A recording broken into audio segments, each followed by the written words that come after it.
Welcome to another episode of the Practical English Podcast. I'm your host, Mike. And I'm Angela. It's great to have you with us. Mike, let's start with a question for our listeners. Do you ever feel like you understand English perfectly when you're watching a movie or reading a book, but then you freeze when it's your turn to speak? That is such a common feeling. It's probably the number one frustration we hear from English learners. They know hundreds, even thousands of words. They can follow conversations. But when they try to express their own ideas, the words just don't come out. Exactly. And if that sounds like you, we want you to know two things. First, you are not alone. And second, the good news is that this is completely normal and completely fixable with the right kind of practice. That's right. So in today's episode, titled Why You Understand English But Can't Speak It, we are going to explore why this happens and give you a fantastic tool to bridge that gap, shadowing practice. We'll use real-life conversations, listening exercises, and a lot of active practice to help you move from understanding English to speaking it confidently and naturally. Ready to get started, Mike? I am. Let's dive in. So, Angela, the big question first. Why is understanding so much easier than speaking? It really comes down to the difference between passive skills and active skills. Think of it like this. Listening and reading are passive. When you listen, the speaker has already done the hard work. They've chosen the words, formed the sentences, and used the right grammar. Your job is just to receive and decode that information. Right. You have context clues, tone of voice, and facial expressions to help you understand. It's like your brain is collecting information and storing it away. You're building a library of English knowledge in your head. Exactly, a big, beautiful library. But speaking is an active skill. Suddenly, you're the one who has to do all the work.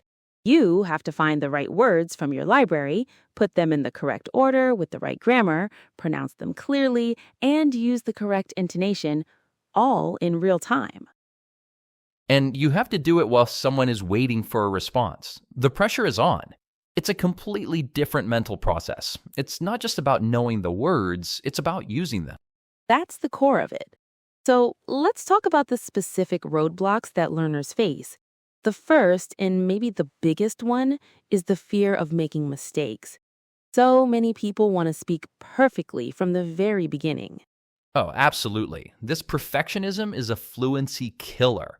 You get so worried about choosing the wrong word or using incorrect grammar that you just say nothing at all.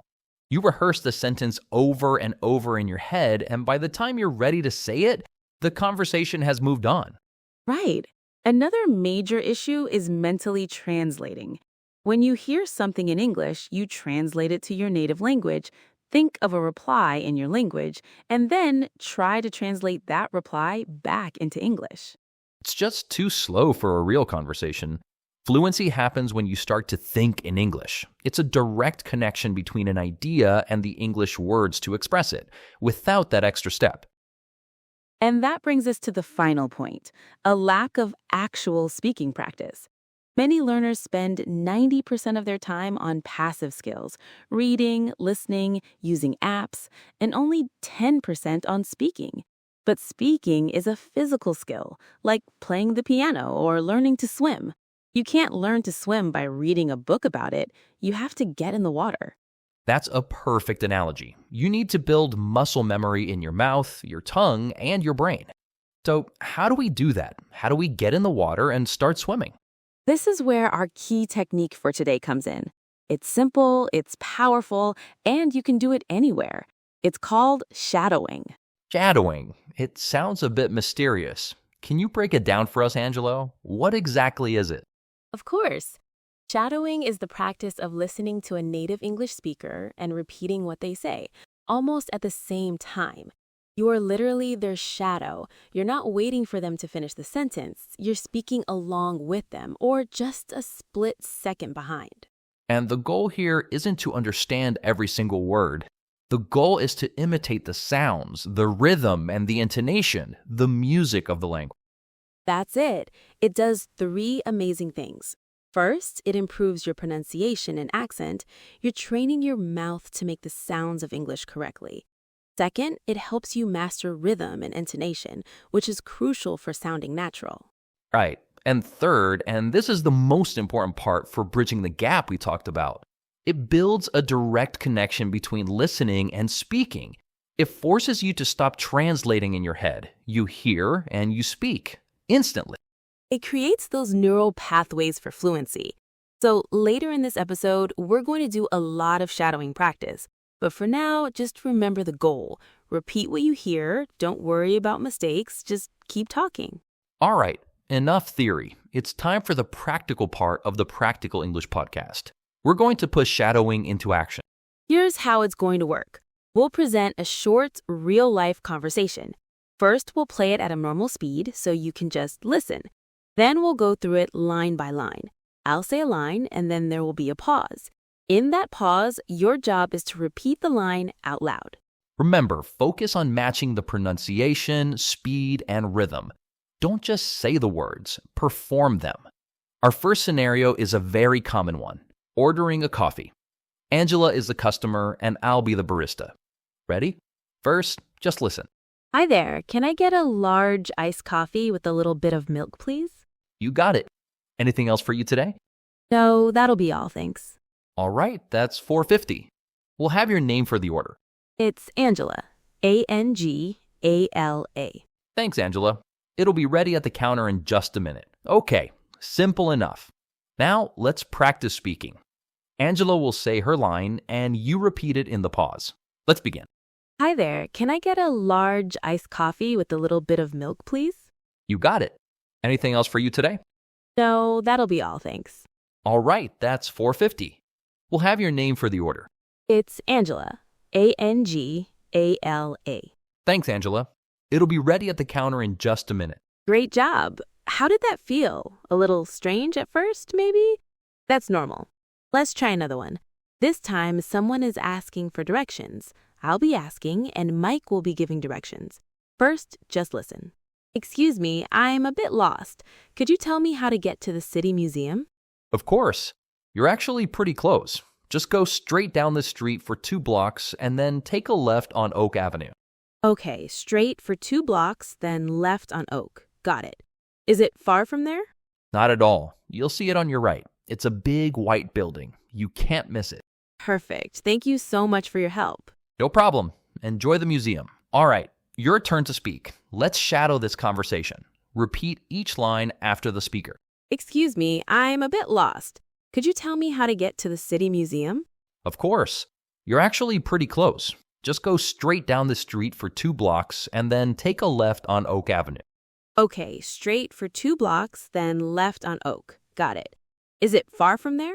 Not at all. You'll see it on your right. It's a big white building. You can't miss it. Perfect. Thank you so much for your help. No problem. Enjoy the museum. No problem. Enjoy the museum. You're doing an amazing job. Let's try one more scenario, something that many learners find tricky, a phone call. In this situation, I'll be calling my friend Mike to make plans for the weekend. Listen once, then we'll shadow it. Hey Mike, it's Angela. How's it going? Fantastic work. You're doing great. For our last practice, let's do some casual small talk. The situation is 2 colleagues meeting on a Monday morning. Mike will start this one. Remember, listen first. Morning, Angela. How was your weekend?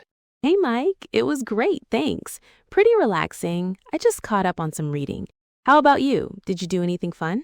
Yeah, it was good. I went for a hike on Saturday. The weather was amazing. Oh, that sounds lovely. I've been meaning to go hiking. Well, I guess it's back to work.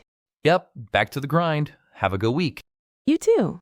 Okay, final practice. Let's shadow the small talk. Repeat after us. Morning, Angela. How was your weekend?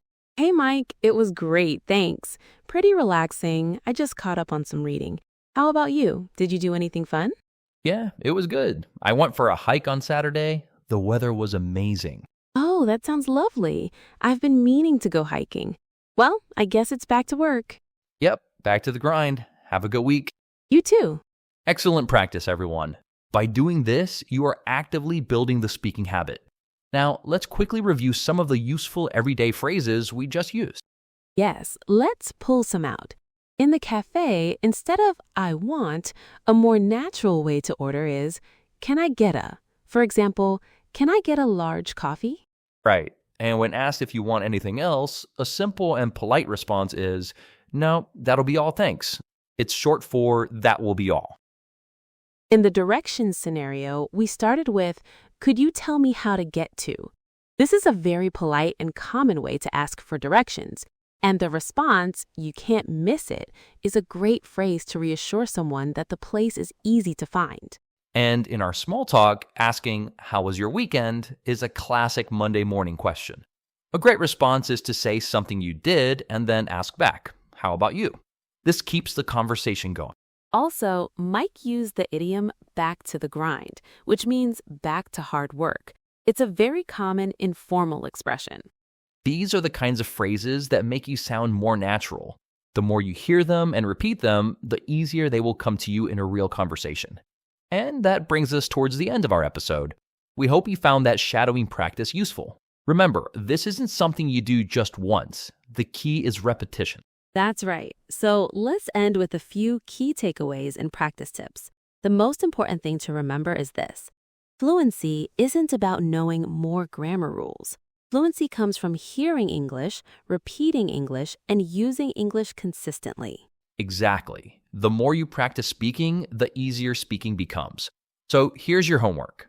First, rewatch or re-listen to this episode several times during the week. The repetition will build your confidence.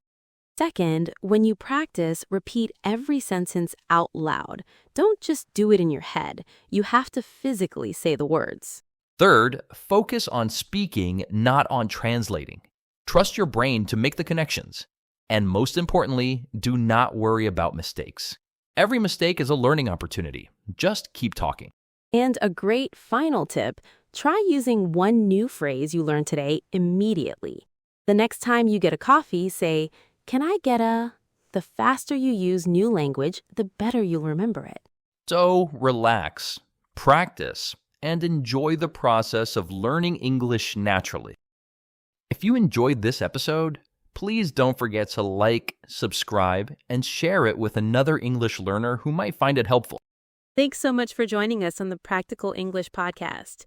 Keep practicing, and we'll talk to you in the next episode.